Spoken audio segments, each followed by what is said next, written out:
Rain fell over the stone courtyard as the young human boy, Kale, tightened his grip on the spear. His arm throbbed from the fresh bite, a deep wound from the beast that had attacked earlier. Across from him, the alien warriors stood like statues, their blue skin gleaming under the storm's light. He knew they were not here for him. They were here for the girl he had just risked his life to save. She was unlike anyone Kale had ever seen.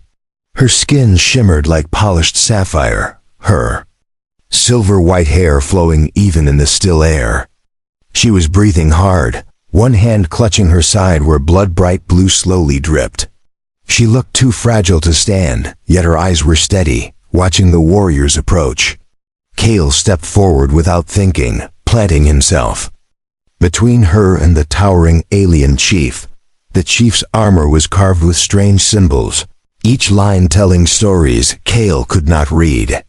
His gaze was sharp, almost cutting, as it dropped to the human boy blocking his path. The alien warriors behind him shifted their stances, ready to act, but the chief raised one hand, stopping them. The courtyard fell silent, except for the sound of the rain. Kale's chest rose and fell quickly. The beast's bite still burned, but he kept his spear high. He didn't care if they outnumbered him. He didn't care if they could crush him with a single blow. All he cared about was the wounded girl behind him, the one who had whispered only moments ago, "Please don't let them take me." He had promised her, and Kale never broke promises. The alien chief took a slow step forward. His height made Kale tilt his head back just to meet his gaze. The chief spoke in a deep, resonant voice that echoed through the courtyard, but Kale couldn't understand the words. Still, the tone wasn't purely hostile, it was more like a test. The girl murmured something weakly in her own language, and the chief's eyes narrowed. Kale's fingers tightened on his spear. The rain washed the blood down his arm, but the bite wound throbbed harder now. He was breathing heavier, but he didn't lower his stance. The chief stopped just a step away, his piercing eyes flicking from the boy to the girl, then to the wound. He reached out not to strike, but to grasp Kale's injured arm. The boy flinched but didn't pull back. The chief's long fingers pressed against the wound, his expression unreadable. The girl took a half step forward, her voice shaking as she spoke again. This time, Kale thought he heard something in the tone, fear mixed with urgency. The chief released the boy's arm and turned to the warriors behind him. A single word left his lips, and they began to move, not towards the girl, but towards the courtyard gates. Kale didn't know what was happening. He expected them to seize the girl, to push him aside, but instead, they were leaving. The chief looked at him one last time, his gaze lingering as if measuring something unseen.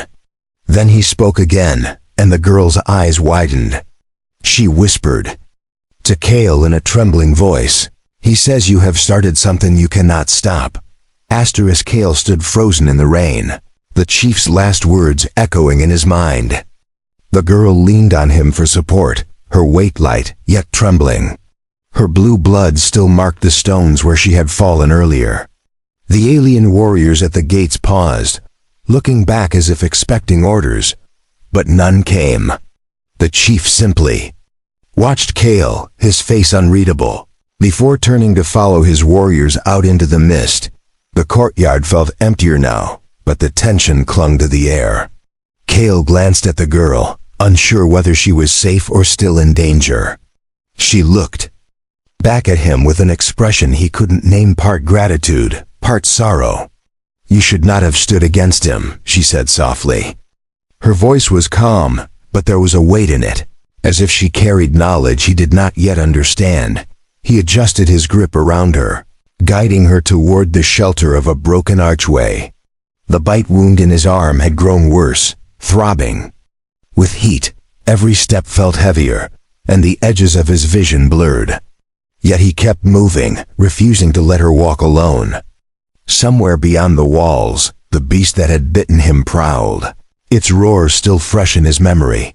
They reached the shadows beneath the arch, and Kale set her down gently against the stone. She pulled a small vial from a pouch at her side and uncorked it. The liquid inside shimmered like liquid silver. She poured a drop over her own wound, and the bleeding slowed instantly. Then she hesitated, looking at Cale's arm. "This is not for humans," she warned. He held out his arm without speaking. She pressed the vial's mouth to the bite, letting the strange liquid touch the torn flesh. A sharp burning pain shot up his arm, making him grit his teeth. The blue veins around the wound flared brighter. For a moment, then settled. The girl watched closely, her eyes narrowing. "It might slow it," she said, "but the beast's mark is more than just a wound. It changes you if left unchecked." Before he could ask what she meant, a low hum filled the air. The girl's head snapped up. "They are returning," she whispered. Cale turned toward the courtyard entrance.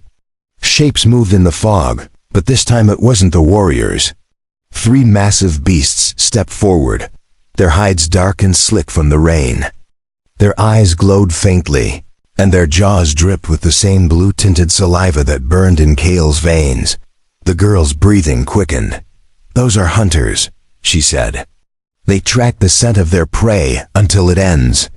Cale's grip tightened on his spear. His legs felt weak, but he stepped forward anyway. The beasts spread out, moving to block every exit from the courtyard. Their heavy paws left deep marks in the wet stone. The leader growled low, a sound that vibrated in Cale's chest. One beast lunged without warning. Cale's spear caught it. Mid-charge, the tip grazing its side. The creature twisted and slammed into him, sending him sprawling onto the cold stone. Pain shot through his ribs, but he rolled just in time to avoid a snapping jaw. The girl called out something in her language, her voice high and urgent. The beasts hesitated for the briefest moment, their glowing eyes shifting toward her. Cale forced himself back to his feet. His arm burned, his chest ached, but his grip on the spear remained firm. The girl reached for him, but he shook his head, stepping forward again. The rain poured harder now, running in rivers down the armor of the statues lining the courtyard walls. Somewhere in the shadows above, Cale thought he saw movement. The chief was watching from the high balcony, silent and still. The beasts circled tighter, their growls blending with the rain. Cale felt the heat from their bodies, saw the tension in their muscles. He could sense the moment just before they would strike again. His breathing slowed, and for a heartbeat, the pain in his arm faded. He lowered the spear slightly, his eyes fixed on the largest beast. Whatever happened next would decide whether he and the girl walked out alive. The largest beast roared and leapt toward Cale, its jaws wide and teeth glistening under the rain. Cale planted his feet and thrust the spear upward, the wooden shaft shuddering in his hands as the point struck deep into the creature's chest. The impact knocked him back several steps, but the beast crashed to the ground with a heavy thud. The other 2 hunters froze for a moment, their glowing eyes locking on the wounded one. The girl stood with her back to the wall, her hands clenched tightly. She called out words Cale could not understand, but the sound of them seemed to ripple through the air. The beasts lowered their heads slightly, ears twitching as if recognizing her voice. Then their gaze shifted toward Cale, and their lips peeled back to reveal jagged teeth. Whatever she was trying to do was not enough to stop them. Cale pulled the spear free, blood and rain mixing as it ran down the wood. His chest burned from the effort, and his wounded arm ached with each movement. Still, he raised the weapon again, ready to strike. The second beast lunged low, aiming for his legs. Cale sidestepped, driving the spear into its side, but the creature's momentum dragged him to the ground. He rolled and kicked it away, scrambling back to his feet. The girl darted forward and knelt beside the fallen first beast, pressing her palm to its chest. A faint light glowed under her skin where it met the creature's flesh. The beast's breathing slowed and its body twitched before going still. Kale watched in disbelief as she withdrew her hand, her expression grim. "They are bound to me," she said quickly. "If they die, I feel it too." The third beast snarled and charged, knocking the spear from Kale's hands. He barely had time to brace himself before it slammed into him, pinning him to the ground. Its breath was hot and foul, and its teeth hovered inches from his throat. Kale gritted his teeth and grabbed its lower jaw with both hands, straining against its strength. The bite wound on his arm burned hotter than ever, sending waves of heat through his body. The heat grew until it felt like fire under his skin. Kale's vision sharpened, every detail of the beast's face becoming painfully clear. Without thinking, he twisted its head with a sudden surge of strength and shoved it away. The creature stumbled, growling in confusion. The girl stared at him wide-eyed, her voice trembling. "The mark is waking in you," she said. "You are changing." Before Kale could respond, the sound of boots on wet stone filled the courtyard. The alien warriors had returned, their armor gleaming in the stormlight. The chief stepped forward from the mist, his eyes fixed on Kale. The warriors fanned out, surrounding the beasts and the two humans. The hunters lowered themselves to the ground, growling but not attacking, as if waiting for an unseen signal. Chief spoke in his deep voice again, this time with sharp authority. The beasts whimpered and slowly retreated toward the gates. Kale stood breathing heavily, unsure if the order was for the creatures or for him. The girl moved to stand beside him, her shoulders squared despite her injury. She said something to the chief in her language, and his expression shifted from cold command to cautious interest. The chief stepped closer, his eyes lingering on Kale's arm. He reached out again, this time tracing the edge of the bite with a faint glow at his fingertips. Kale felt the heat in his veins settle slightly, though the burn never fully faded. The chief said something low to the girl, and she turned to Kale. "He says you carry their strength now," she translated. "And that means you belong to their war." Kale's mind raced at her words.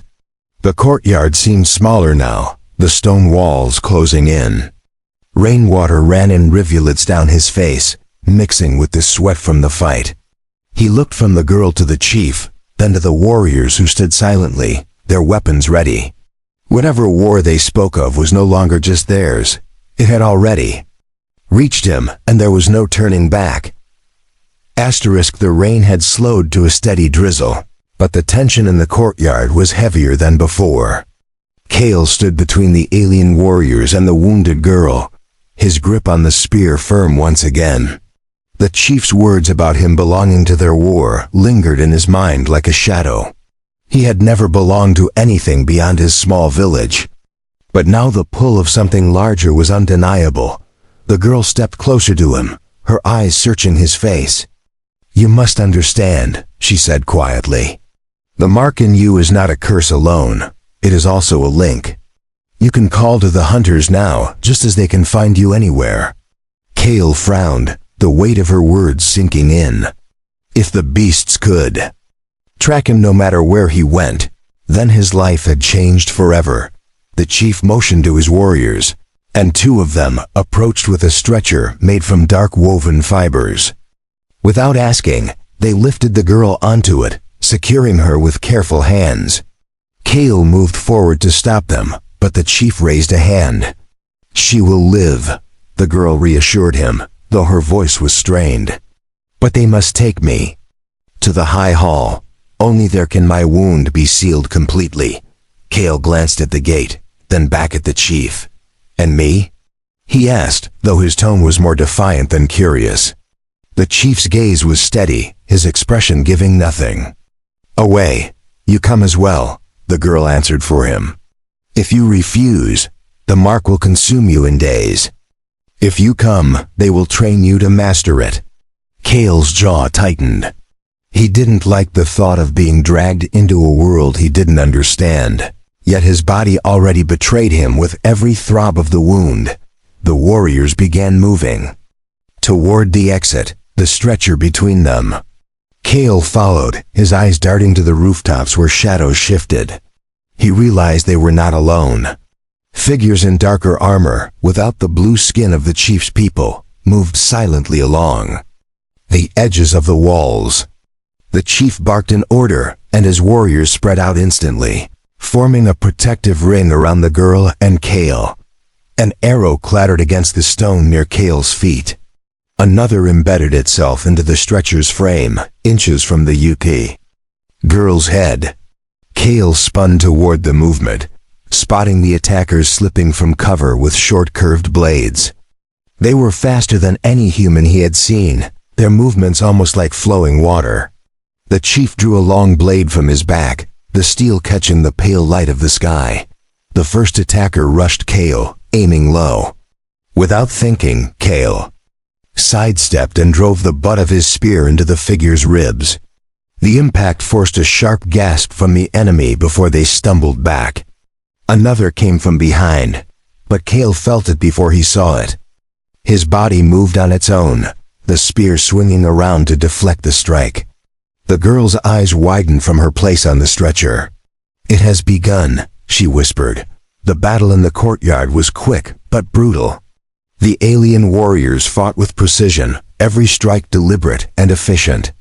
Kale felt the burn of the mark in his arm guide his movements, making him faster, stronger. Yet each time he used that strength, the heat spread further through his body. The chief noticed and shouted something to the girl, who reached into a pouch and pulled out another vial of shimmering liquid. Kale caught it as she tossed it to him. "Drink only when you feel the fire reach your chest," she instructed. He nodded, tucking it into his belt as he faced another attacker.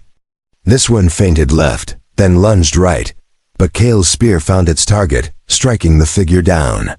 The enemy force began to retreat, their movements as sudden and silent as their arrival. Within moments, the courtyard was still again. The chief sheathed his blade and looked at Kale for a long moment. Rain dripped from his silver hair as he stepped forward. "You fight like one of us already," the girl translated softly. Kale glanced at his arm, where the faint glow of the mark pulsed under his skin. He knew the fight had only confirmed what the chief had already decided. He was part of this war now, and there was no path back to the life he had known. The march to the high hall began before the sun rose. Mist clung to the stone path as the alien warriors led the way, their armor glinting in the faint light. Kale walked beside the stretcher that carried the girl, his spear in hand, his eyes scanning the shadows. The mark in his arm pulsed steadily, a reminder that his fate was tied to this journey now. They crossed a narrow bridge over a rushing river, the sound of water echoing between the cliffs. The girl stirred slightly, her voice weak but steady. "The hall is close," she said. "When we arrive, the chief will decide if you are to be trained as a guardian or sent back to the wild with the mark." Kale didn't answer. The choice sounded like no choice at all, and deep down, he knew which path they would force upon him. The high hall rose from the cliffside ahead, carved from black stone and crowned with spires that reached into the clouds. As they approached the gates, Kale noticed carvings on the walls, beasts like the hunters he had fought, locked in combat with warriors carrying weapons of strange design. It was clear this place was built for war. The gates opened with a deep rumble, and they stepped into a courtyard filled with more warriors, their eyes following Kale closely. The chief led them through the courtyard and into the great chamber. The air inside was warmer, lit by rows of glowing stones set into the walls. At the far end stood a circular platform with a shallow pool of shimmering liquid at its center. The girl was placed beside it, and two healers in long robes began tending to her wound. The chief gestured for Kale to step forward. "You will place your arm into the pool," the girl translated, her voice now firmer. "It will seal the mark and bind you to the hunters. Refuse, and the fire in your blood will burn you from the inside." Kale stared at the liquid, its surface rippling despite the still air. He took a breath and stepped forward, lowering his arm into the pool. A searing cold shot through his veins, chasing away the burning heat of the mark. Visions flashed before his eyes, towering beasts, endless battlefields, and alien cities under siege. He saw himself among the chief's warriors, standing shoulder to shoulder with them as hunters moved at his command. The visions faded, and he pulled his arm free. The bite mark was gone, replaced by a faint silver pattern etched into his skin. The chief nodded once, as if satisfied with what he saw. The girl stepped toward him, now standing without aid. Her wound had been sealed, leaving only a faint scar. "You are bound to us now," she said. "But it was your choice to stand for. Me that brought you here, not the mark." Cale looked at her, unsure how to answer. For the first time since he had met her, she smiled not with gratitude, but with the acknowledgement of an equal. A deep horn sounded from beyond the walls, and the warriors in the chamber stiffened. The chief barked an order, and weapons were drawn. The girl's expression hardened. "The enemy comes," she said.